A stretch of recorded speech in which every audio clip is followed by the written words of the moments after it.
upon the ground. It's the number of times you pick yourself up and keep on moving on to reach your goal. Come on, everybody. Come on, everyone. The time to love is here. Let these troubles take you down. I tell you, come on, everybody. Come on, everyone. The time to love is here. Let these troubled days be done. Good morning, good morning, good morning. What you say, baby, is in the house. All right, let's see. International just joined us. All right, thank you so much for joining us today. This is our success thought, number 66. Wow. And this is a powerful thought today because we're going to talk about the 4 principles of wealth. As you know, each one of these success thoughts every day is taken from our book, The 12 Universal Laws of Success. And be sure to get the Super Achiever Edition. All right? Don't miss that one. And the Super Achiever Edition has over 30 people just like you who've written little pieces about how the 12 Universal Laws of Success have impacted them. And by the way, we're getting ready to do a new edition called Commentaries on the 12 Universal Laws of Success. And so those of you who bought the book and who want to share your story in the next book, please contact me at herbert@herbertharris.com. That's herbert@herbertharris.com. Of course, our book is available on Amazon, on all of the digital websites, and on our own website, herbertharris.com. Wow, today's topic is one that I really, especially at this point in time and space, it's important for us to really get a good understanding of it, because coming out of this pandemic and all the things that have been going on that create uncertainty and, let's just say a lot of stuff has been happening in the world. And one thing that seems to be constant is how you're going to take care of yourself, how you're going to take care of your family. And so we're looking at a portion, and this is from chapter 8 in the book. We call it the Law of Value. And the Law of Value is really about what do you exchange? What are you willing to exchange to get the material possessions, the money, whatever else you need to take care of you and your family?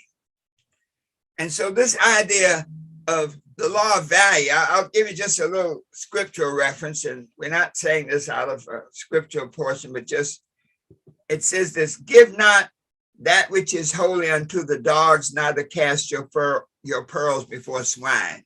So it's what it's really saying is the things that are important to you, your time, your energy, your essence, your relationships, the things that are important to you, don't give them away. When you exchange them, be sure to exchange them in a way that makes sense for you. JC from Barbados, thank you for joining us today. And so this idea of the 4 principles of wealth is, how do you handle your thoughts, your emotions, your actions, your material possessions, even your relationships? How do you handle them in a fashion that works for you? How do you exchange the thoughts, the value of your thoughts, so that your thoughts are thoughts that produce good things for you? How do you exchange your emotions so that the relationships you get into are uplifting? Even with inanimate objects, there's a thing, it's like wealth, for example, material possession, money.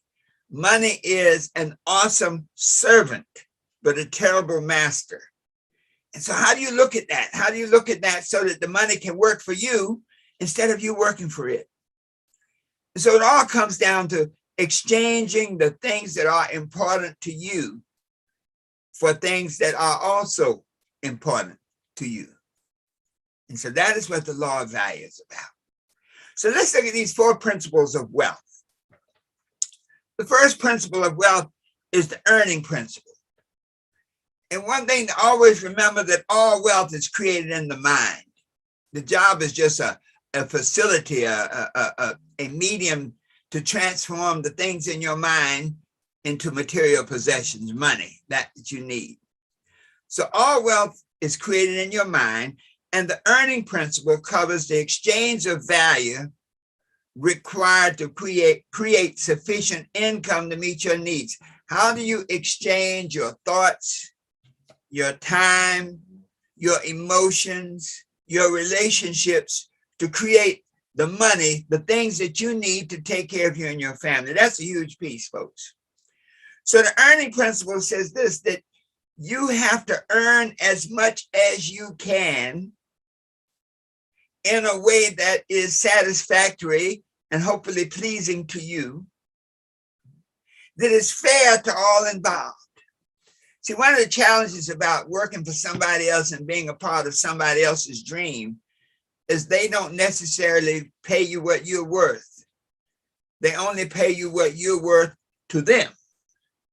So when you look at corporate America, when you look at the world period, in the money world, a job is only going to pay you just enough to keep you from quitting. Okay. The other side of that is, though, generally, you only do just enough in that job to keep from getting fired. So you have this dance between quitting and getting fired, and that's really not that productive. So this earning principle is, when you exchange your thoughts, your time, your energy, your relationships for money, for that you need to take care of you and your family, do it in a way that works for you.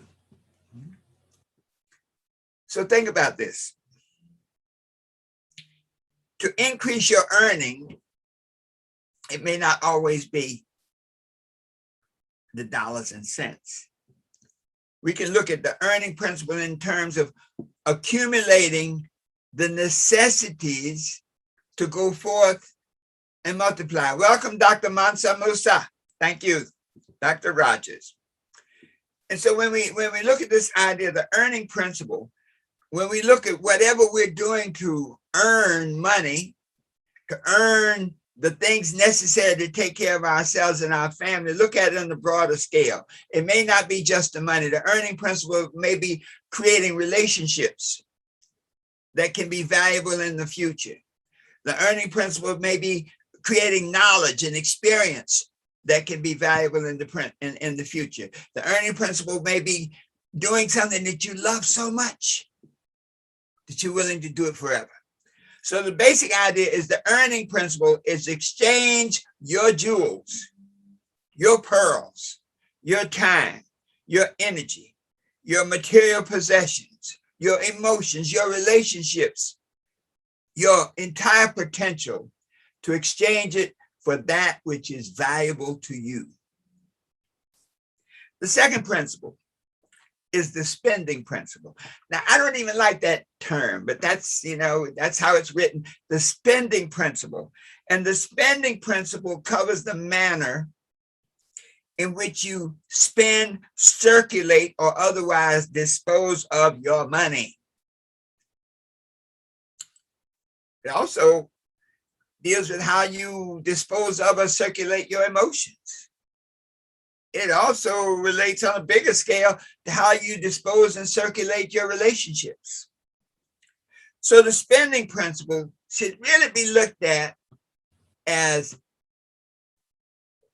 a circulating principle. So whatever you generate, whatever comes into you from the earning, from the effort that you put forth to exchange and extract benefit, that whatever that is, don't spend it. Spend it has that sense of that it's gone forever. Circulate it. Reverend Ike used to have a prayer and it says, put me in an ever-ending cycle of increase and enjoyment. So then when we talk about spending, let's think of everything. Let's look at just money, for example, that the money that you generate by exchanging your time for work from someone or some operation, that comes into you, don't spend it, but circulate it in a way that is valuable to you. It's very instructive to look at money as seeds. If you were a farmer, you would like to put your seeds in the most fertile ground. And so the money that you generate from your job to look at it as seeds, as things that you can put it into where you can circulate it so that it brings back to you increase in enjoyment. And so the spending principle says, let me spend, let me circulate my money in a way that is meaningful to me when I consider my goals, my vision, and my purpose. So don't waste your cash. All right, beautiful. Black Man with Books. Love it. Thanks for joining us. Emma Rose Studio, thanks for joining us. And so when we look at, instead of the spending principle, the circulating principle, let me send forth the monies that I generate in a way that supports my goals, my vision, and my purpose. The third principle is the savings principle. And really, the savings principle covers the accumulation of surplus, the difference between what you earn and what you circulate. Let's leave out spend. What you earn and what you spend, what you earn and what you circulate. In other words, it's what is left after you have your income and you deduct all of your necessary expenses. You see, some people say they don't make enough to save. I say if you're not making a lot of money, you can't afford not to save, because saving is the way that you accumulate seed corn. So if you were a farmer who planted corn and all the corn that you grew, you ate it, the next year you're out of luck. And so savings is a way to accumulate seed corn, to accumulate money for emergencies. One of the things we have to realize as human beings operating in this economic environment is that things happen. This pandemic brought about things that nobody planned for, nobody expected. And so the spending principle says, be aware of that so that the savings principle, that third key, can work for you. So you set aside a certain amount of money out of your surplus. You make sure there is a surplus, but you set aside a certain amount of money to handle emergencies. You set aside a certain amount of money to be able to go forth to keep rolling. And so the savings principle is critical, because if you do not set aside, save money for emergencies, and even more so, save money for the future, then you'll never really take advantage of the fourth principle of wealth, which is the investing principle. And the investing principle acknowledges that, let's just call it the life essence of money. And so the investing principle says, take a portion of what you save and invest it, because the people who really make big money are not people who deliver goods and services. They make money on the money, like banks. Banks make money on the money. They borrow money from the federal government at 1% or 2%, and they make money by loaning it to you at 10%. So they make a spread on just managing, handling, making the money work for them. And so when you look at the investing principle, this is especially in terms of money, that take a portion of what you save and invest it to generate more. You really want to create a point in your life where over time you create enough investments that your investments, the money alone, generates enough income to take care of you without you having to do any more, without you having to expend any more time or a minimal amount of time. Anytime that you have investments, you got to keep your eyes on them, no matter what they are, no matter who's handling them. Okay. But you may not have to keep your eyes on it as much time as you have to keep your eyes on the prize when you're working for somebody else. So it is on these principles, these four principles, that the foundation for wealth is laid. The earning principle, the spending or the circulating principle, the savings principle, and the investing principle. So if we look at life, the universal law of value, I'll read from page 152, says, generate sufficient income in a manner that supports your goals Wisely exchange your time, knowledge, and energies to generate this income.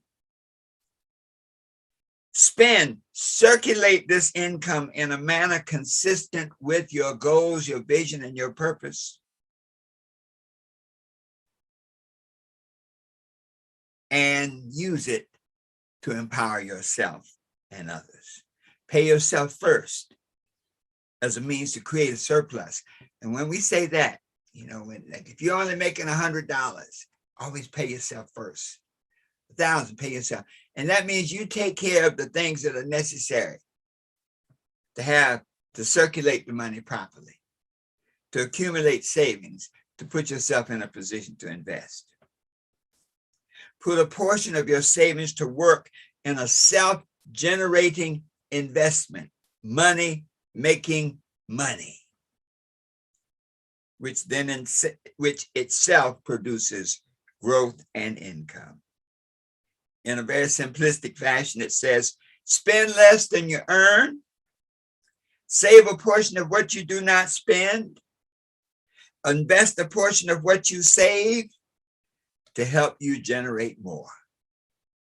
And so the question that you ask yourself from moment to moment is this: what is the best use of my money right now in terms of my goals, my vision, and my purpose, and act accordingly? The same value proposition goes for your possessions. What is the best use of my possessions right now in terms of my goals, my vision, and my purpose? In terms of relationship, what is the best use of my relationships right now in terms of my goals, my vision, and my purpose? So what this idea of the principles of wealth applies to money, applies to relationships, applies to emotions, applies to actions, applies to everything that you encounter in life. One of my great friends, and he was my driver and my security person for many years, Russell Hemphill. Interesting person. One day I have to tell you again about Russell. But Russell, he had that type of down-to-earth philosophy.